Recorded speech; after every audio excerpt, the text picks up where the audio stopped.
Okay, untuk hari ni kita akan bincang bab 6 asid, base dan garam. Okay. So untuk hari ni maybe kita boleh cover acid, base dengan larutan piawai, standard solution. Okay. So let's look at acid dulu. Okay, acid ni you need to know the definition. Okay. So acid ni is bahan yang mengayon dalam air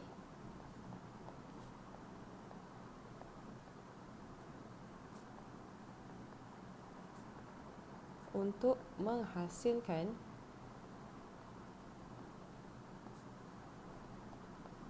ion hydrogen. Okay, ion hydrogen H+. Okay, and then ada satu perkataan barulah, maybe you are not familiar with mengayon. Mengayon ni maksudnya dia jadi ion, dia pecah, tak apa. Later we'll see some example. Okay, the next thing that you need to know ialah kita boleh classify acid ni into two parts. Okay, the first part ialah kita boleh kata acid ni terbahagi kepada dua, acid kuat versus acid lemah. And also we can classify into monoprotic or diprotic. Okay, so let's look at the first classification. Okay, oops, sekejap. Alright, now acid kuat versus lemah dulu. So what is acid kuat? Acid kuat ni, okay, so the definition korang akan ambil from the definition punya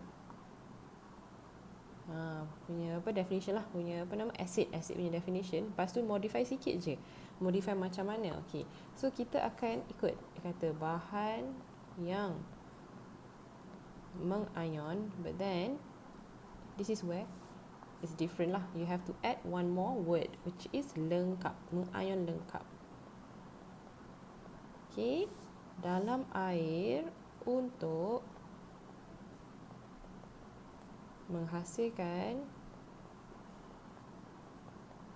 ion H+. Okay, and then lepas itu juga, no, we have to add another ayat juga, menghasilkan ion H+ yang berkepekatan tinggi. So okay, I'm going to write this in red lah supaya nampak kat mana kita tambah tadi, H+ yang berkepekatan tinggi,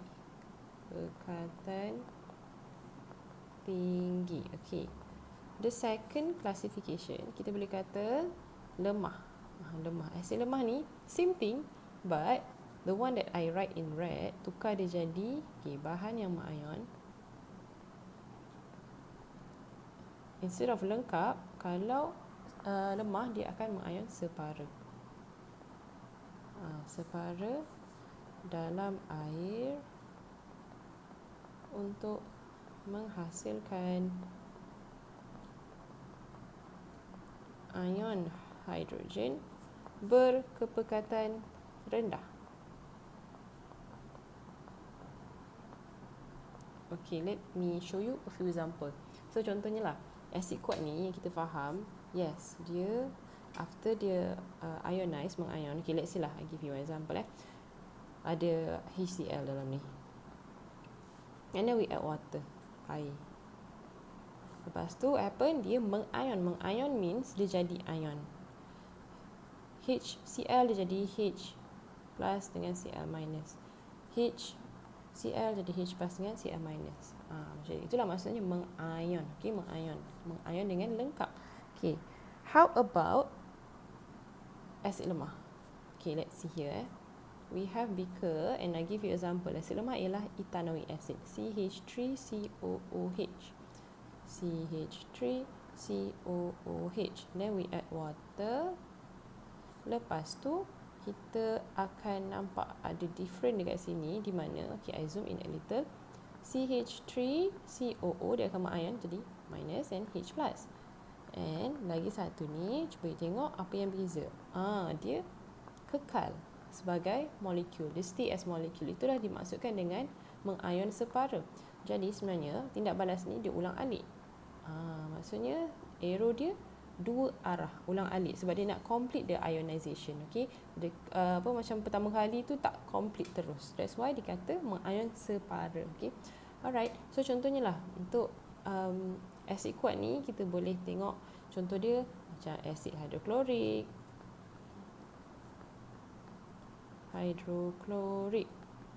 and then we have acid nitric, HNO3,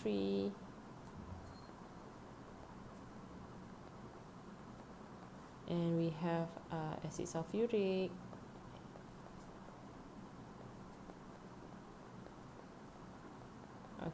cukuplah tahu 3. Right?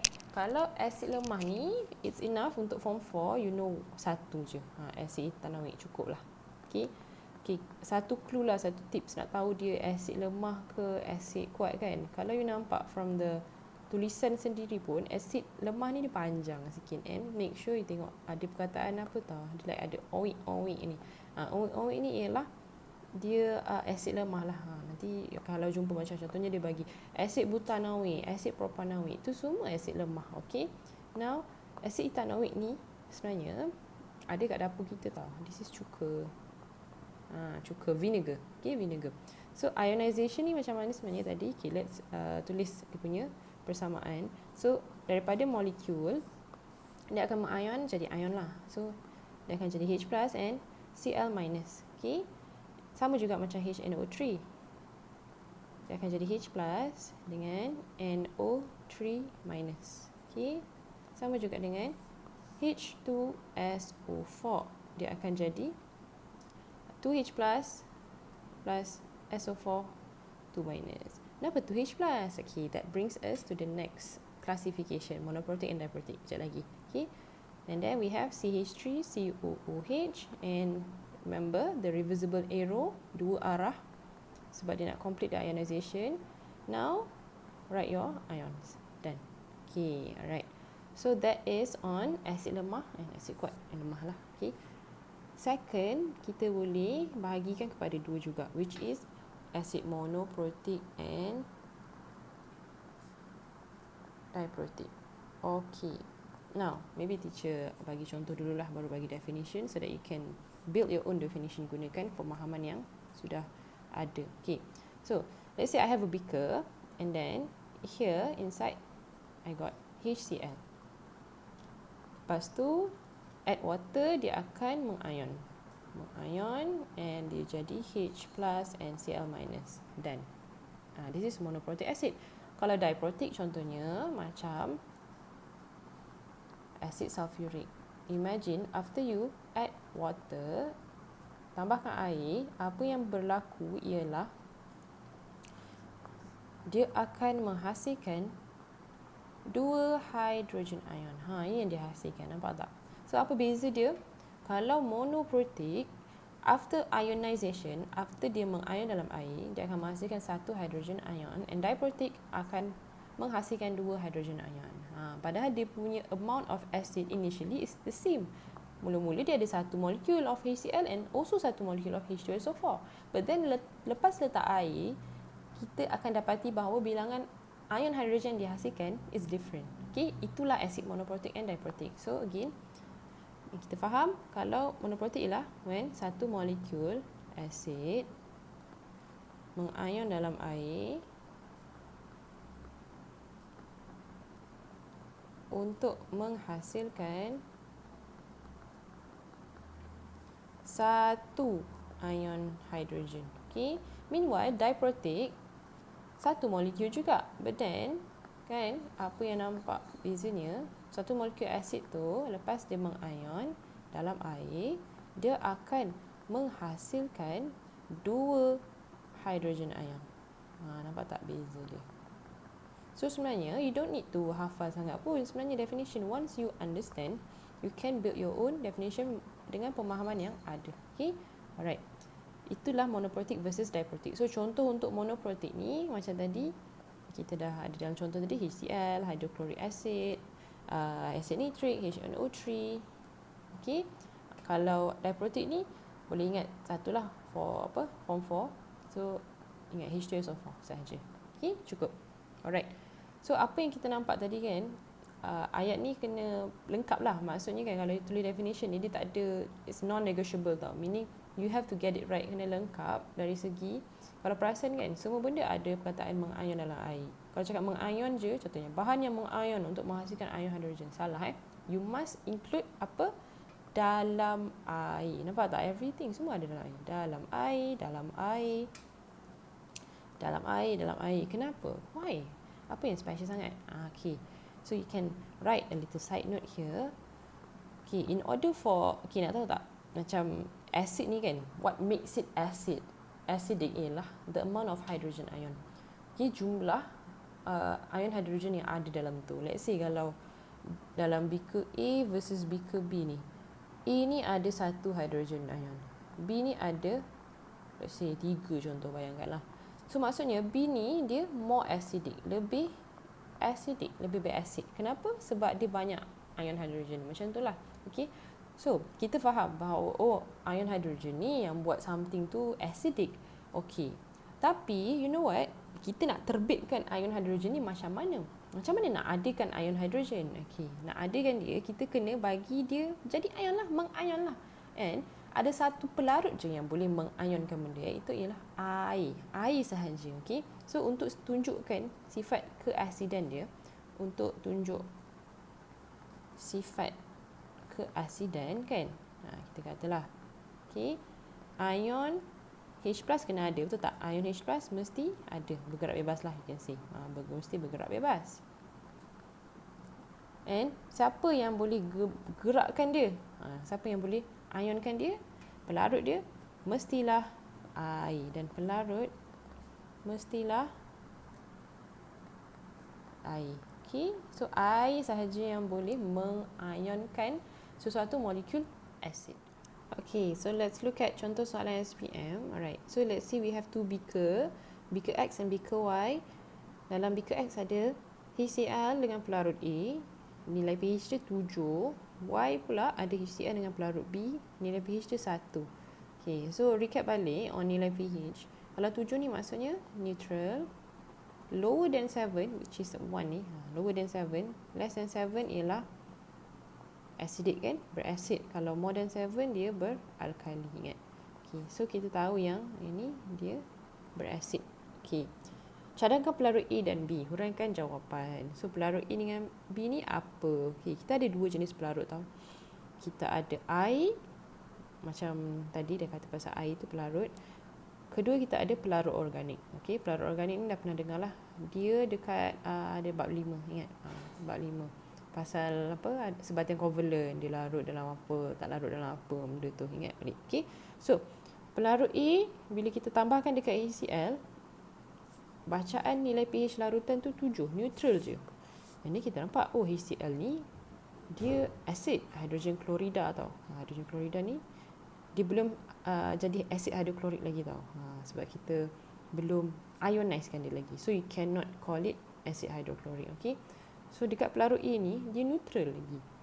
Maksudnya pelarut A ni something else lah. Tapi dekat Y ni, pelarut B dia menunjukkan sifat acid. So kita perlukan apa ni? Ni air lah ni. Ingat tak pasal pelarut mestilah air in order for hydrogen ion untuk terbentuk. Kan, sebab hydrogen ion ni lah yang membuatkan acid tu acid. Okay, so kita tahulah for sure B ni ialah air. So A ni apa lagi? Pelarut organik lah. Pelarut organik. But then you need to suggest lah etanol contohnya. Okay, so untuk kalau nak tahu satu je pun cukup dah. Etanol untuk form 4 boleh lepas lah. Okay, etanol just hafal satu. Pelarut organik is etanol. Okay, so cadangkan pelarut A dan B, huraikan jawapan. Okay, let's go. So kita boleh kata pelarut A ialah etanol, pelarut B ialah air. Okey, lepas tu kita kata apa tadi? Sebab B tadi air, dia boleh mengionkan tadi. So you can cakaplah salah satu. Maybe kita explain about X dululah. Dalam beaker X macam tu, explain one by one. Okay, dalam beaker X, HCl tidak mengion dalam etanol. So maksudnya kalau tak mengion, bayangkan, okay, Imagine dia HCl ni and then kita add etanol.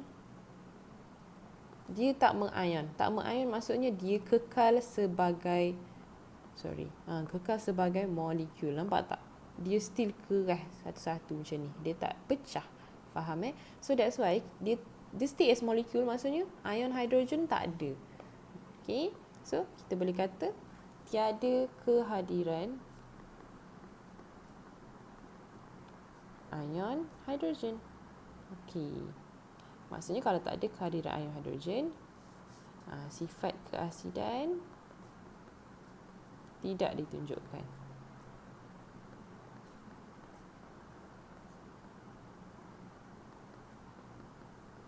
Alright. Lepas tu kita boleh tengok beaker Y pula. Okay.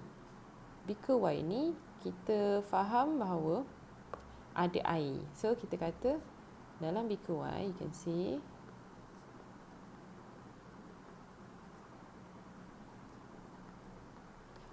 HCl mengion dalam air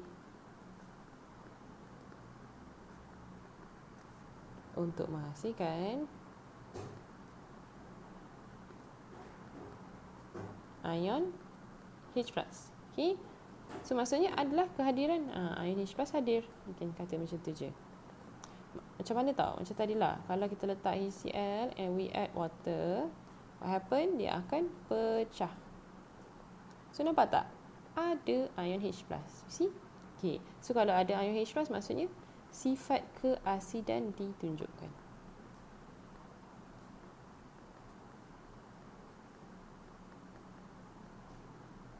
Itu saja. Okay. B pula, kita ada dua bahan juga. 0.1 mol per dm³ asid hidroklorik dan 0.1 mol per dm³ asid etanoik. Nilai pH dia pun lain. So kita tahu lagi rendah nilai pH tu ni lagi berasid. Lagi rendah, lagi berasid. Terangkan perbezaan nilai pH antara dua bahan tersebut. So you cannot say, nilai pH untuk bahan untuk hydrochloric acid ialah 1, dia lagi berasid. Jangan ulang balik. Jangan ulang macam apa yang dalam soalan. Kena explain. Explain macam mana? Macam ni, kita identify dulu apa beza antara HCl, hydrochloric, acid hydrochloric dengan acid etanoik. Cuba tengok classification. Kita boleh kata yang ni ialah ni asid lemah. Ni asid kuat. Asid kuat. Acid hydrochloric kan? Ni asid lemah. So dia punya lawan dia antara kuat dengan lemah lah. So kita dah tahu dah classification yang mana, then just explain dalam ruang jawapan. HCl ialah asid kuat. Ingat tak asid kuat dia buat apa? Asid kuat dengan asid lemah apa beza? Asid kuat dia mengion dengan lengkap. Betul? So kita cakap je benda yang sama. Mengion lengkap dalam air. Cici, kalau saya tak tulis dalam air salah ke? Yes, salah. Dalam air tu penting sebab dia punya pelarut kenalah air. Ingat tak contoh soalan A tadi? Okay. Untuk menghasilkan ion H+ berkepekatan tinggi. Tulis balik je definition tadi. Okay. Lepas tu kita kata pasal asid etanoik pula. Asid etanoik pula ialah asid lemah. Okey. So kata apa? Asid etanoik mengion separa dalam air untuk menghasilkan ion H+ berkepekatan rendah. Berkepekatan rendah. Macam tu. Okay. So, nak cakap apa lagi? Kita dah kenalkan diorang dua-dua ni apa. Then kita boleh draw the conclusion that dalam HCl tu nanti dia akan menghasilkan, nampak tak, berkepekatan tinggi. Ion H+ berkepekatan tinggi. Etanoic acid pula ion H+ berkepekatan rendah. So, kita boleh tahu yang HCl ni dia akan menghasilkan ion H+ yang lebih banyak daripada asid etanoik. Okay. So kita boleh kata HCl dia lebih berasid. Lebih berasid berbanding daripada etanoic acid. Okay. So that's why nilai pH lagi rendah lah. Nilai pH HCl lebih rendah. You can cakap ni. Okay. Either one lah, tak kisah. Okay.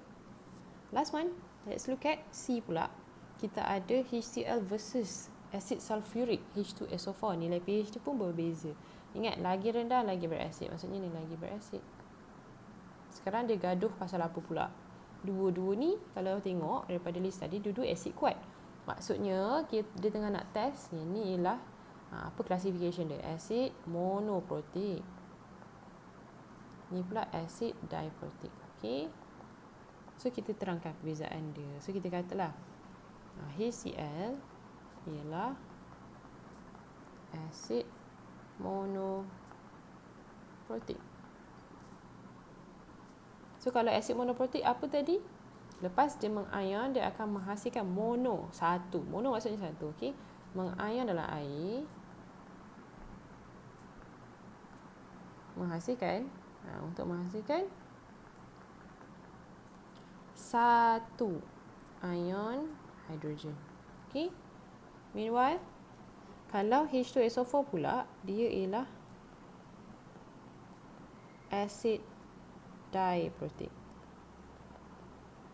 Okay, diprotik ni, lepas dia mengion dalam air, dia menghasilkan di. Di means two. Mengion dalam air untuk menghasilkan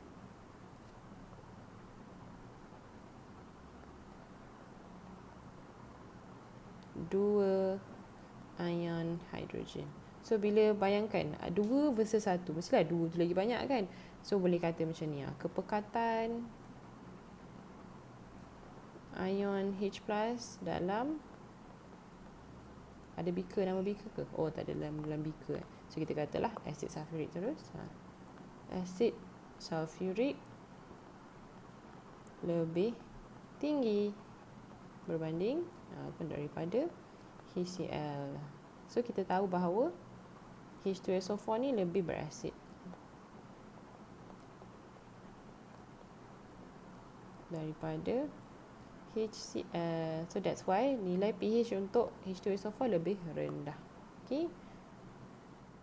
Okay, next kita akan tengok sifat fizik asid. Sifat fizik asid ni senang saja sebab dekat lower form science pun korang dah belajar. First one, you can identify the pH. pH dia must be less than 7. Kedua, dia menghakis, corrosive. Okay. So ingat macam ni je, anything that is not neutral, dia menghakis. Okay. Ketiga, masam. Okay. Keempat, dia menukarkan kertas litmus biru ke merah. Okay. And then last one, we can see dia boleh mengkonduksikan elektrik. Okay. So sifat mengkonduksikan elektrik ni, kalau nampak mengkonduksikan elektrik je kan, terus kalau tanyalah kenapa, like why kan, sebab apa tahu? Cakap je, dia mempunyai ion yang bergerak bebas. Ingat tak? Sebab apa? Kalau dekat bab 5 dulu kan, kalau boleh conduct elektrik je, maksudnya sama ada ion bergerak bebas ataupun elektron yang dinyah setempat. Antara dua tu saja. Okay, so kalau untuk ni kita kata sebab ada ion bergerak bebas. Elektron yang dinyah setempat tu untuk apa? Logam, ikatan logam. Ingat recap sikit bab 5. Okay, alright.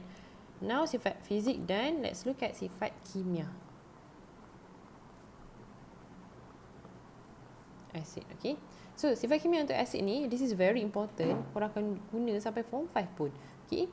So kita ada 3 tindak balas. Ingat, asid ada 3, sifat kimia ada. Sifat kimia ni, when we talk about sifat kimia, reaction. Ingat, reaction. Okay.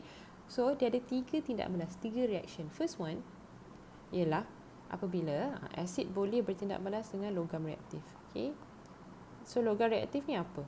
Logam reaktif ni dia ialah logam yang lagi aktif daripada hidrogen dalam siri elektrokimia. Okay, ingat balik. Kalau nak kahwin mesti ada zakat fitrah supaya perkahwinan hidup kekal abadi. Okay, ingat. Kalau nampak H ni, kita tahu yang atas dia lagi reaktif. Maksudnya atas pada H ni lebih reaktif. Itulah logam reaktif. Okay. Sekarang ni, apabila dia bertindak balas dengan logam reaktif, dia akan menghasilkan garam dan H2. Okay. So logam reaktif ni, kita ambil lah mana-mana. Let's say kita buat contoh lah. Asid, contohnya HCl. Lepas tu logam reaktif, ni tahu siri elektrokimia tau. Electrochemical series. Siri elektrokimia. Logam reaktif, let's say I take magnesium contoh. Okay, magnesium kan nampak atas magnesium. So dia akan menghasilkan, okay, nak tulis dia punya hasil, you have to look at kita punya bahan ni, dia akan exchange partner. Okay, maksudnya magnesium ni dia akan ambil partner HCl ni, so dia akan jadi MgCl2. Don't forget. Okay, kenapa 2 teacher? Tak faham lah. Ni bab 3 awal-awal dulu. Kena nak tulis sebatian ni, you need to remember the charge dulu. Mg2 plus Cl minus. So dia jadi MgCl2. Okay, recap balik. Nak tulis sebatian, you need to know the charge. Okay. Dan hydrogen gas NH2. Dan nampak? Lepas tu balance-kan lah. Letak sini 2. Ya, dan. Okay, alright. Number 2 we have acid dengan base. Acid dengan base. Base ni apa pula? Base ni kalau nampak ada benda yang ends with O, yang berakhir dengan O. Contohnya magnesium oksida contoh. Ataupun zinc oksida. Okay. Ataupun lagi satu dia ends with OH. Given that depan ni logam lah. Logam lah. Okay. Now kita akan menghasilkan garam dan air. Okay. Sekarang ni let's take one example. Contohnya asid nitrik lah pula. Base, okay, ingat apa-apa and then kita letak je O. Contohnya tadi Mg letak je O kat belakang, magnesium oksida. So dia akan menghasilkan tukar partner. So Mg sekarang tak nak dengan O, dia nak ambil anion nitrik ni. So dia jadi Mg NO3 2 and air, water. Okay, macam itulah. Ataupun dengan OH, alkali. Yang ni alkali tau. Kita panggil ni alkali. Okay. Ataupun dengan alkali. Jom. HNO3. Contohnya kita NaOH. Contoh. Lepas tu Na dia nak dengan NO3 pula. Tukar partner. See? Menghasilkan sodium nitrite. Natrium nitrite dengan water. Alright. Yang ketiga, last kali ialah apabila asid bertindak balas dengan karbonat. So when you see karbonat ni ialah anything yang ends with CO3. Depan dia ni kena logam lah. XX tu logam. Okay. Dia akan menghasilkan garam, gas karbon dioksida dan air. Okay. Jom kita buat satu contoh. So contohnya asid ni HCl. Karbonat ni contohnya senang, MgCO3, magnesium karbonat. Lepas tu macam biasa Mg dia tak nak dengan karbonat lah, dia nak tukar partner. So MgCl2 CO2 plus H2O. Senang kan? Okay. So you need to hafal lah tiga-tiga reaction ni. Memang sampai SPM pun akan pakai. Okay. Now let's look at base pula. Base ni alkali lah. Okay. Dia macam ni sebenarnya. Base ni, okay, sekejap, let me explain to you lah the terminology lah. Base ni ada dua. Okay. So kita tahu yang base ni ialah anything that ends with O, oksida, oxygen kan, ataupun anything that ends with OH. Okay. But then yang OH ni we call it as alkali. Okay. This one is just base lah. Okay. So alkali is apa? So sama je macam acid tadi, tapi you just need to tukar apa yang dihasilkan lah. Bahan yang mengion dalam air ni sama dalam air. Okay. Untuk menghasilkan instead of ion hydrogen, okay, dia menghasilkan ion hidroksida, OH ion. Okay. And untuk alkali ni, we only have one classification. Dia antara alkali kuat dengan lemah sahaja. Okay, kita tak ada diprotic and monoprotic. Alright. So alkali, first one is kuat. Second one is lemah. Okay. So same concept macam acid, just tukar apa yang dia hasilkan. That's it. Okay, you know what I mean when I write this. Okay, so kuat is bahan yang mengayon dalam air.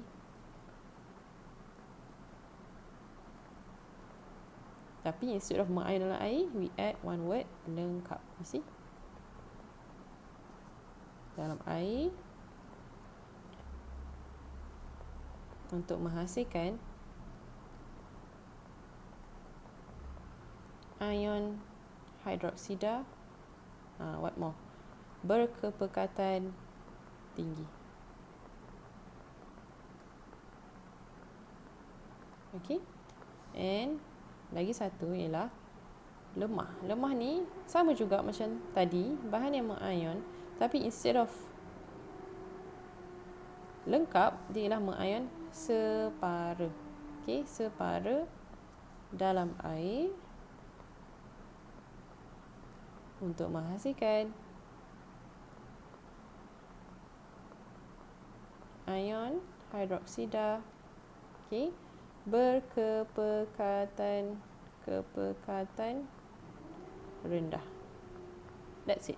Okay, so contohnya ialah macam kalau kuat lah, kuat ni kita natrium hidroksida, NaOH ke, KOH ke. Okay, so how it works is NaOH kan, dia mengayon. So what happen is dia akan jadi Na plus dengan OH minus. Macam tu. Kalau KOH pula, dia akan mengayon to form K plus dengan OH minus.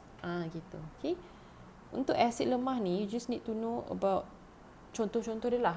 Asid lemah ni apa yang ada ammonia. Maksudnya macam mana tahu? Ammonia, ammonia is weak alkali, ammonia is NH3 ataupun anything yang ada ammonia lah, related dengan ammonia, macam ammonium hydroxida ke. Nampak? You have the word ammonia dalam tu kan? Ammonium hydroxida ke. Okay. So ni kita boleh consider as alkali lemah. Okay. So what happen is dia akan mengayon dalam air untuk menghasilkan ion ammonium dan ion hidroksida. Nampak? Dia ada ion hidroksida. Alright. Next, kita boleh straight away tengok kat sifat fizik dia. Sifat fizik dia just opposite of sifat fizik untuk acid lah. Okay. So sifat fizik alkali ni opposite. Meaning the first one, we can look at the pH. pH kalau acid is less than 7, so alkali is more than 7. Kedua, kita boleh describe the taste. Kalau tadi masam, ni pahit. Just think of sabun, senang cerita. Okay. And dia slippery, dia licin. Soapy, macam sabun, licin. And then dia menghakis. Remember what I said about anything that is not neutral akan menghakis. Acid ke, alkali ke, akan menghakis. Okay. Number 4, boleh test dengan litmus paper kan. So kalau alkali, dia menukarkan kertas litmus merah ke biru.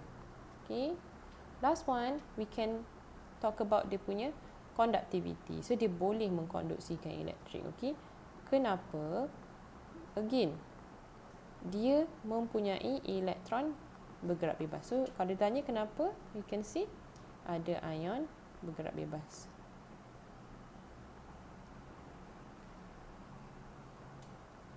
Okay. Alright. Jom next kita akan bincang pasal sifat kimia. Okay. Sifat kimia untuk alkali ada 2 je. Tindak balas. Okay. 2 tindak balas. Alright. First one, alkali dia boleh bertindak balas dengan acid. Ni daripada previous je sebenarnya. Bila alkali tindak balas dengan acid, dia akan menghasilkan garam dan air. Okay, contohnya lah, I give you example. Alkali contohnya NaOH. Acid, let's just take ACl. Contoh kan. So dia akan jadi apa? Na akan ambil partner. So dia jadi NaCl and air. Nampak? Tada. Okay.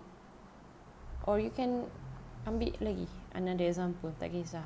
Maybe Kalau ammonia ni lain sikit lah. Kalau ammonia, alkali dia ammonia and let's say acid dia HCl, dia akan menghasilkan apa tau? Ammonium chloride no water. Okay, no water. Right, ingat. So jika alkali dia ialah ammonia, so apa yang akan produce ialah dia punya garam sahaja. Okay, so ingat. Exception lah, it's an exception. So you need to remember lah.